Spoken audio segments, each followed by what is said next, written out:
Berikut alat yang saya gunakan ialah Metcon Forcipol 102 yang biasanya disebut dengan polishing untuk menghaluskan permukaan sampel.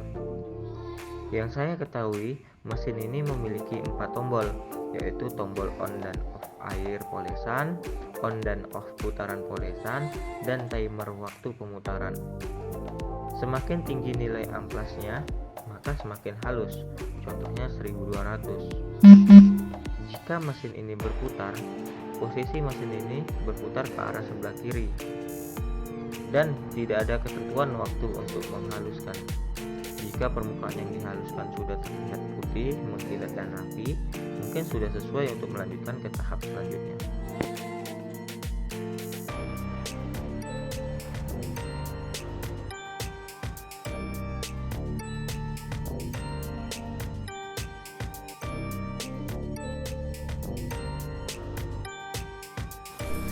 Di sini kita akan mengukur PCB single layer. Pertama, kita meletakkan objek yang akan diamati di mikroskop. Kemudian jika kita amati gambar kurang fokus, kita bisa mengatur kefokusannya secara manual dengan memutar tombol ini. Jika sudah mendapatkan gambar yang fokus, kemudian kita memperhatikan bagian tembaganya. Ini merupakan PCB single layer karena hanya ada satu jalur tembaga. Kemudian kita mulai mengukur.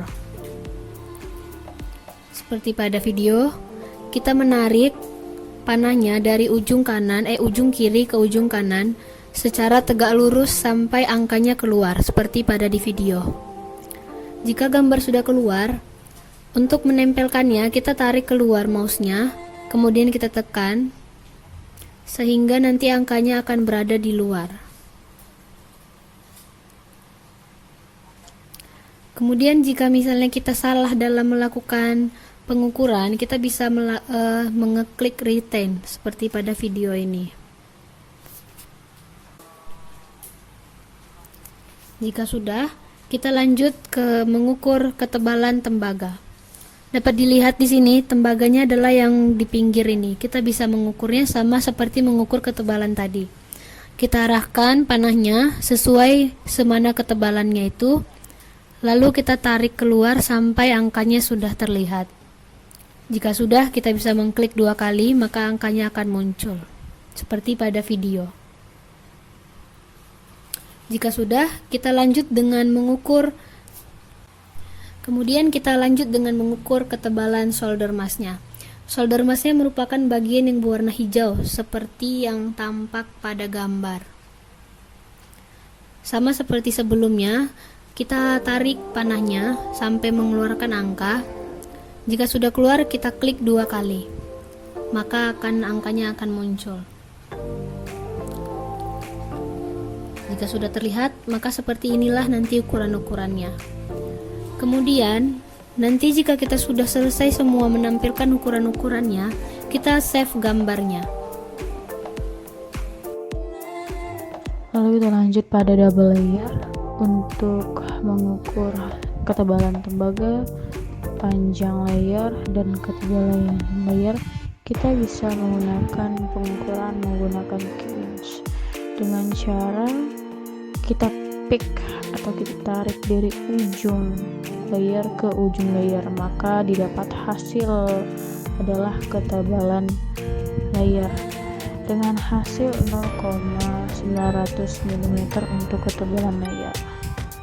Lalu selanjutnya kita bisa mengukur ketebalan tembaga dengan melakukan hal yang sama dari ujung tembaga sampai ujung tembaga. Lalu bisa didapat dengan hasil 0,030 mm.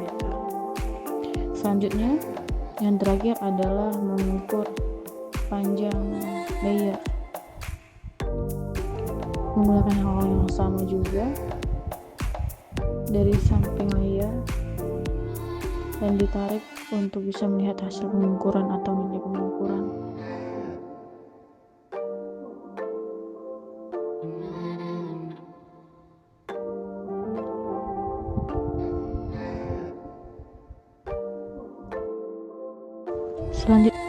Sebelumnya saya akan menjelaskan apa itu scanning electron microscope dan energy dispersive X-ray.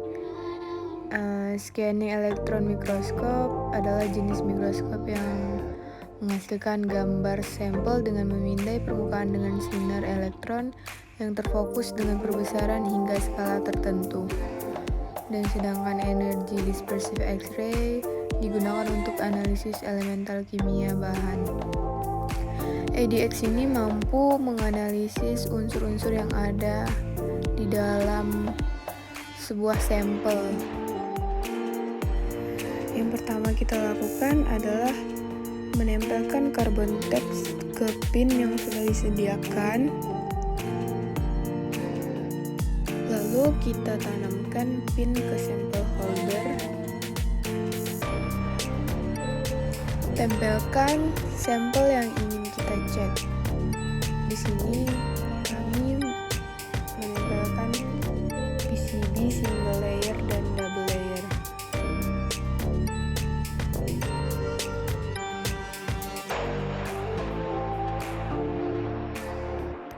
Letak sampel PCB harus terbaring agar bisa terbaca.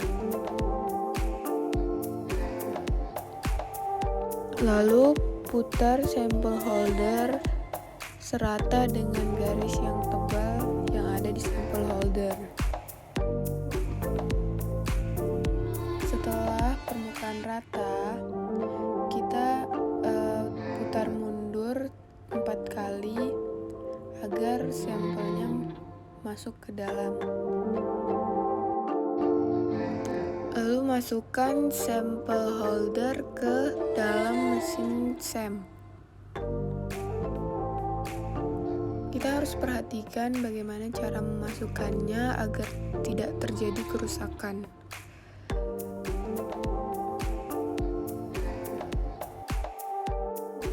Dan harus menutupnya dengan pelan-pelan.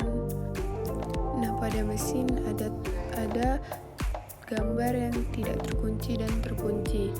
Kita harus menutup itu sampai terkunci. Lalu kita ke PC yang terhubung dengan SEM. Kita save project dulu. Lalu tekan mulai. Di situ sudah terbaca keseluruhan sampel. Lalu di overview supaya yang terbaca hanya sampelnya saja, tidak ada sampel holdernya. Zoom dulu. Proses zoom memerlukan waktu yang lumayan lama, jadi kita harus menunggu.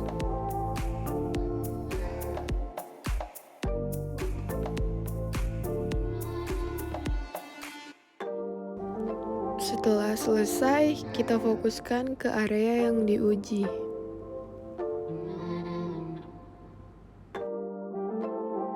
Menggunakan perbesaran 1000 kali.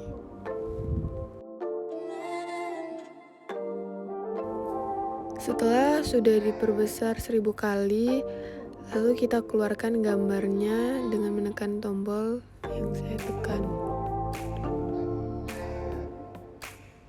Di sini terlihat secara spesifik gambar dari sampel tersebut.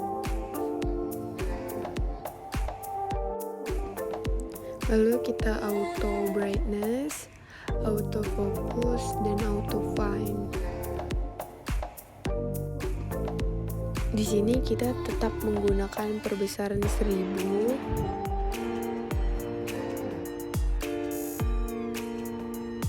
Kita supaya perbesarnya cepat, kita menggunakan perbesaran yang kasar.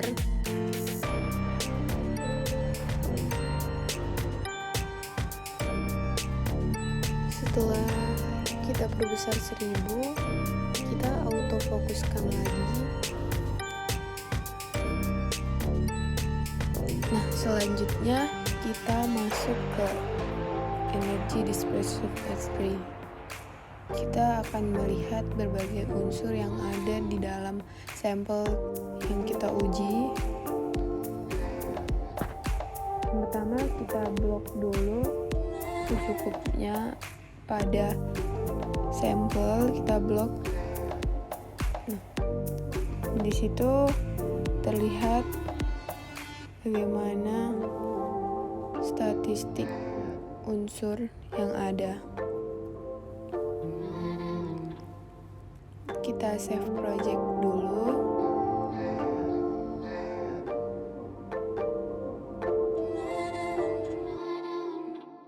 Di save dengan judul yang dibahas, yaitu single layer dan double layer.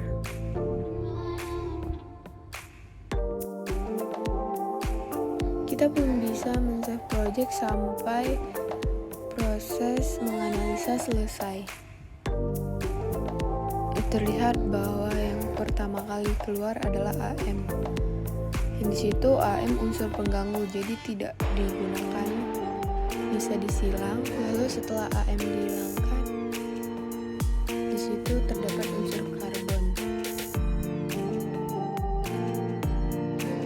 Terlihat bahwa di petak besar itu mengambil gambar keseluruhan, dan di bawahnya itu mengambil secara sebagian saja, dan terlihat unsur-unsur yang ada di dalam PCB tersebut.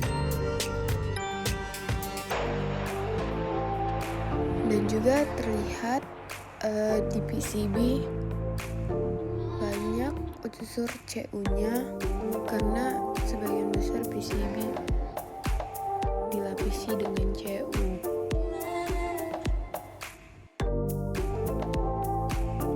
Lalu di sampel tersebut juga ada unsur timah.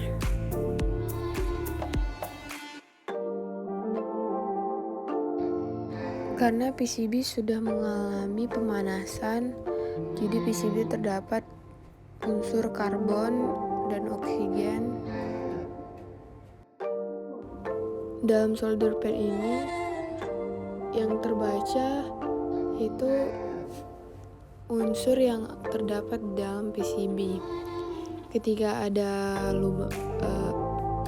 warna hitam, lapisan berwarna hitam, itu nanti akan terdeteksi sendiri unsur lainnya yang bukan dari PCB-nya. Jika terdapat sampel PCB yang korosif, itu berarti bagian besi yang mengalami kontak